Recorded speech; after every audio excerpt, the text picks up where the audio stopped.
Okay, well, we're monitoring the Lake Huron crossing of Liz Fry, who's from Connecticut, who's an internationally renowned marathon swimmer. Her age of 59 belies her abilities. She is about to break the record for this particular Lake Huron crossing. A 21-year-old Paula Stephenson from Belleville, Ontario, and she will break Paula's record by about an hour and a half. Last year, she became the fastest US woman to cross Lake Ontario with a time of just over 16 hours. This lady is wonderful in terms of her abilities and her fortitude and a mental approach.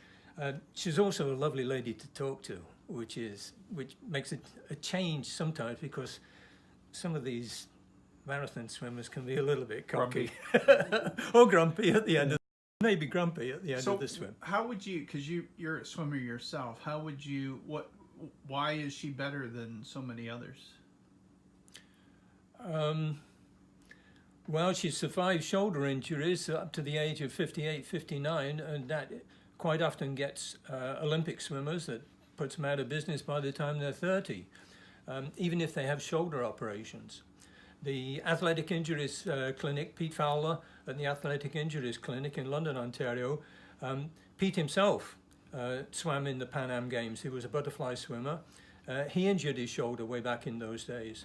And he said that 50% of people have a loose shoulder, regardless of whether you're a swimmer or not.